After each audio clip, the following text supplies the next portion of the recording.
আমি তোমাদের ড্রয়িংটি করার জন্য প্রথমে আমি আউটলাইন করছি এখানে গ্লাস জেল পেন দিয়ে।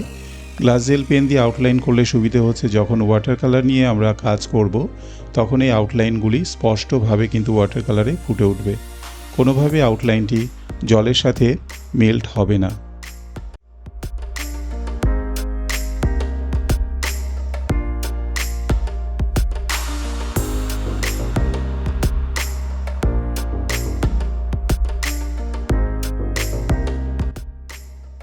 এখানে প্রথমে একটি ছাগলের আউটলাইন আমি করে নিচ্ছি ঠিক এইভাবে।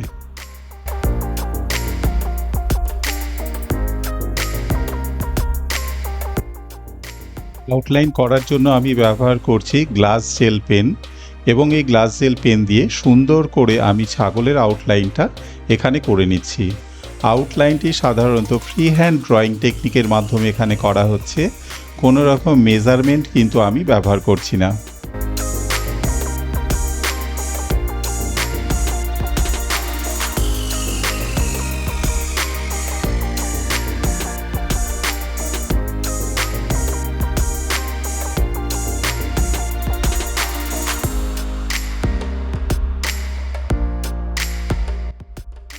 প্রথম ছাগলের আউটলাইনটি হয়ে যাওয়ার পর এরপর দ্বিতীয় ছাগলের আউটলাইনটি আমি করছি ঠিক এইভাবে। দেখো প্রথমের থেকে দ্বিতীয়টি একটু ছোট করছি সাইজে, যাতে পাশাপাশি এবং সামনাসামনিভাবে দাঁড়িয়ে আছে এমন একটা দৃশ্যপট এখানে ফুটিয়ে তোলা হচ্ছে। জাস্ট এইভাবে ছাগলের মাথার পোর্শন থেকে ড্রয়িংটা আমি শুরু করলাম ফ্রি হ্যান্ড ড্রয়িং টেকনিকের মাধ্যমে, এবং ধীরে ধীরে করে বাকি শরীরের অংশগুলো, পা এবং দেহাংশের যে অংশগুলো রয়েছে সেগুলো আমি ঠিক এইভাবে এখানে করে নিচ্ছি।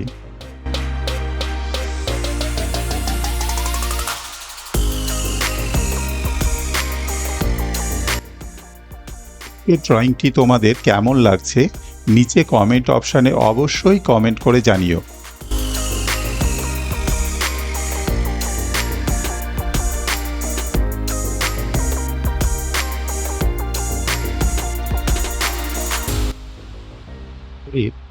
ঘরের চালাটিকে আমি একটি অ্যাঙ্গেলে ঠিক এইভাবে করলাম, করার পর দূরে একটু ছোট এবং তারপর কাছের দিকে বড় লাইনগুলো টেনে আমি একটি অ্যাঙ্গেলে ঘরটিকে করলাম। জানলা এবং দরজার যে পোর্শনস এবং ফ্রেমগুলো হবে সেগুলোর আউটলাইন আমি ঠিক এইভাবে এখানে করলাম। ঘরের বাকি যে পোর্শনসগুলো রয়েছে আউটসাইডে ছোট ছোট গাছের ঝোপঝাড় এবং চালের লাইনগুলো ঠিক এইভাবে এখানে করে দিচ্ছি। এরপর ঘরের দিগন্ত রেখাটার একটা লাইন আমি স্কেল দিয়ে টেনে নিলাম এবং দিগন্ত রেখার যে গাছগুলো হবে তার আউটলাইনটাও আমি ঠিক এইভাবে এখানে করে নিচ্ছি।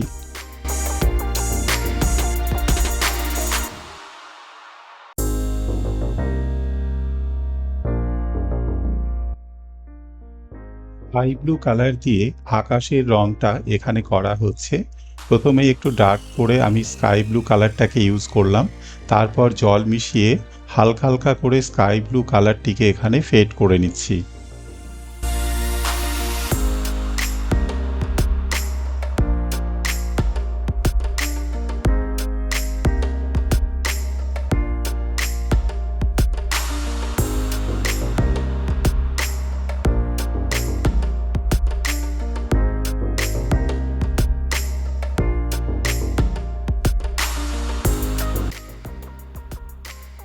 দিগন্ত রেখা বরাবর আমি এই জমির অংশগুলোকে ইয়েলো কালার দিয়ে হালকা হালকা করে এখানে রং করে নিলাম এবং তারপর বাকি পোর্শনের ওপরেও আমি এই কালারটাকে হালকা করে ইউজ করছি।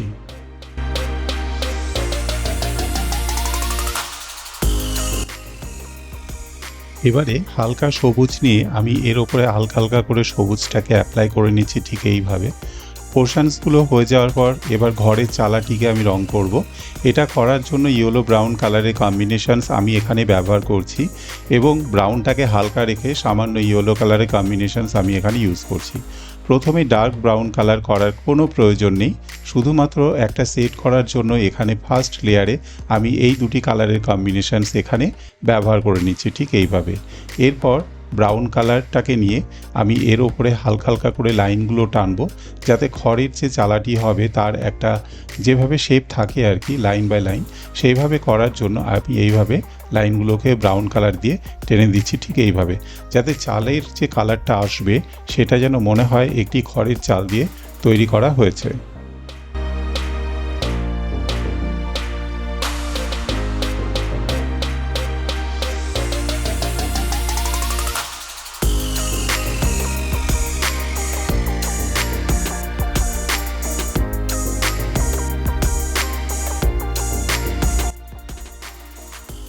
ঘরের দেওয়ালের কালার করার জন্য আমি ব্যবহার করছি এখানে ব্ল্যাক কালার। তো ব্ল্যাক কালারটাকে হালকা করে নিয়ে, মানে জলে একদমই পাতলা করে গুলে নিয়ে এইভাবে আমি শেডটাকে করছি, যাতে ছাই ছাই কালারের একটি দৃশ্য এখানে কিন্তু দেখানো যায়, রঙের কম্বিনেশনস তৈরি করা যায়। প্রথমে গাঢ় করে আমি দিচ্ছি না, একদম হালকা করে জলের সাথে গুলে আমি এখানে ব্যবহার করছি, ঠিক এইভাবে। বাকি পোর্শনসগুলো, যেটা ঘরের অংশগুলো রয়েছে, পাশের দেওয়ালটি রয়েছে, তার উপরেও আমি ঠিক একইভাবে কালারটাকে ইউজ করব। এটা করে নিয়ে যখন এর ওপরে আরেকটু ডার্ক করার প্রয়োজন হবে, তখন আমি এই কালারটাকে একটু গাঢ় করে নিয়ে এর উপরে শেডটাকে করে নেব, যাতে আলো এবং ছায়ার যে দৃশ্যপট সেটা সুন্দর করে এখানে ফুটে ওঠে।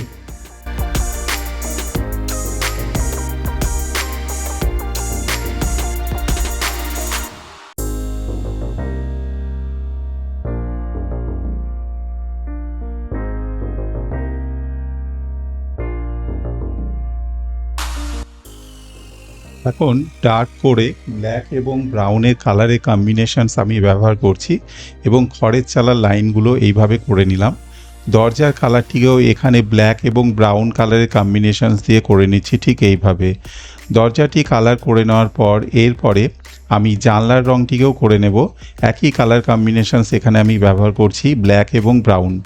তো দরজা এবং জানলা দুটোর ক্ষেত্রেই ফ্রেমের অংশটিকে এখন আমি ছেড়ে দিচ্ছি, হালকা করে প্রথমে ব্রাউনটা করে নিলাম এবং তারপর শ্যাডো এরিয়া করার জন্য ডার্ক কালার হিসেবে ব্ল্যাক কালারটি আমি এখানে ইউজ করছি, ঠিক এইভাবে।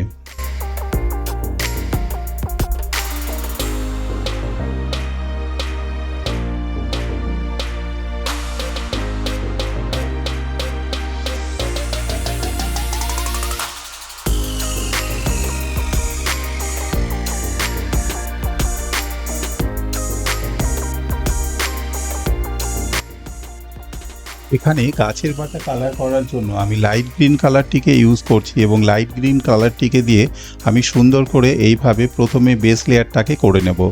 যেভাবে গাছের পাতা থাকে আর কি, সেইভাবে আমি বেস লেয়ারটাকে এখানে করে নিচ্ছি। হালকা হালকা করে নিতে হবে, প্রথমে ডার্ক কালার ইউজ করার কোনো প্রয়োজন নেই।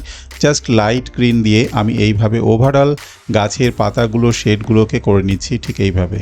এরপর একটু ডার্ক গ্রিন আমি ইউজ করছি প্যারালালভাবে। দেখো এখানটাতে পাতার মতো ছোট ছোট করে আমি ডট ডট করে এগুলোকে করে নিচ্ছি। পুরো পোর্শনটা করে নেওয়ার পর ঘরের পেছনে একটু ডার্ক এরিয়া করার জন্য আমি ব্যবহার করছি ডার্ক গ্রিন এবং তার সাথে ব্ল্যাক কালারের কম্বিনেশান, হালকা ব্লু কালারের কম্বিনেশানস আমি ইউজ করে এইভাবে সুন্দর করে ঘরের পেছনে যে ডার্ক এরিয়াটা হবে সেটা করে নিচ্ছি। এটা করলে হবে কি, ঘরটা কিন্তু একটু লাইট হবে এবং স্পষ্টভাবে ফুটে উঠবে যে দৃশ্যপটটা আমি তৈরি করেছি সেখানে। তো পোর্শনসগুলোকে ঠিকঠাকভাবে এইভাবে এখানে দেখে নিতে হবে। গাছের পাতাতে আরও বেশি শেড ইউজ করার জন্য আমি ডার্ক গ্রিন এবং তার সাথে আমি ব্লুর কম্বিনেশনস ইউজ করছি এবং শেডগুলোকে আমি ঠিক এইভাবে এখানে করে নিচ্ছি। দেখো বেশি চেপে আমি ব্রাশ এখানে ইউজ করছি না, হালকা করে ছোট ছোট করে পাতার মতো করে, যাতে পাতাগুলোকে দেখানো যায় গাছের আর কি, সেইভাবেই আমি ওয়াটার কালারটাকে ইউজ করছি। প্রথম লেয়ার শুকিয়ে যাওয়ার পরেই দ্বিতীয় লেয়ারের অংশটাকে করতে হয় আর কি ওয়াটার কালারে, নইলে কি হবে, প্রথমে যদি একটু ভেজা থাকে সেক্ষেত্রে দ্বিতীয় লেয়ারটি করতে নিলে কি হবে বলো তো, ওই কালারের ওপর ওটা আস্তে আস্তে ফেড হয়ে যাবে এবং মেল্ট হয়ে সম্পূর্ণটা একটা অন্যরকম কালার চলে আসবে। সেদিকে একটু খেয়াল রাখতে হবে যে পেপারটা একটু শুকিয়ে গেলে তবেই দ্বিতীয় লেয়ারের কাজটা এখানে করতে হবে। পাতাগুলোকে করে নিই এবং রঙের কম্বিনেশনসগুলোকে এখানে দেখে নিই।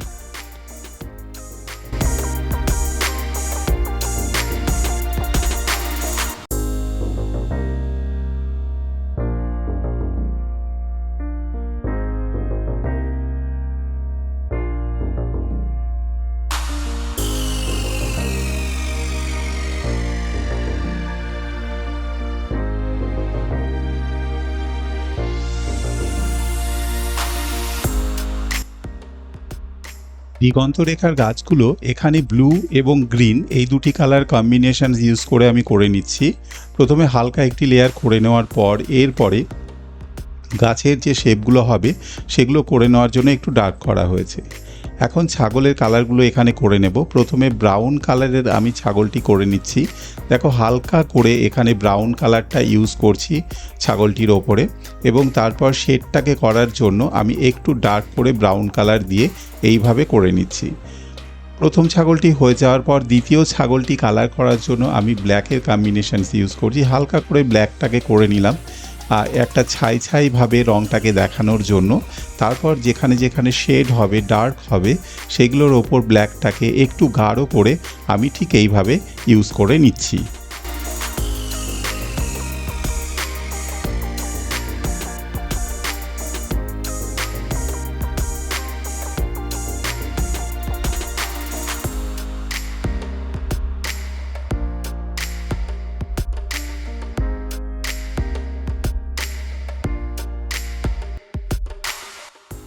এরপর ঘরের আশেপাশে শেডগুলো করার জন্য আমি ইউজ করছি ব্ল্যাক এবং গ্রিন এবং তার সাথে ইয়েলো কালারের কম্বিনেশনস দিয়ে এইভাবে সুন্দর করে ঘাসগুলোকে আমি এখানে ড্র করে নিচ্ছি এবং এই কালার কম্বিনেশনসগুলো অ্যাপ্লাই করছি। পাতাতে সেট করার জন্য প্রথমে হালকা গ্রিন ইউজ করে নিয়ে তার উপরে ডার্ক গ্রিন এবং ব্ল্যাকের কম্বিনেশনস দিয়ে এইভাবে পাতার শেডগুলো আমি এখানে করে নিচ্ছি।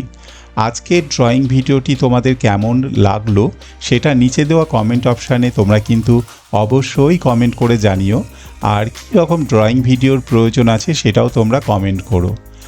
তোমরা যারা বাংলার আর্ট ড্রয়িং চ্যানেলে নতুন এসেছো, যারা এখনও চ্যানেলটিকে সাবস্ক্রাইব করে সাপোর্ট করনি, তারা অবশ্যই চ্যানেলটিকে সাবস্ক্রাইব করো বাংলায় এই ধরনের নতুন নতুন ড্রয়িং ভিডিও দেখার জন্য। আজকের পর্ব এই পর্যন্তই। দেখা হচ্ছে নেক্সট আরও একটি নতুন ড্রয়িং ভিডিওতে।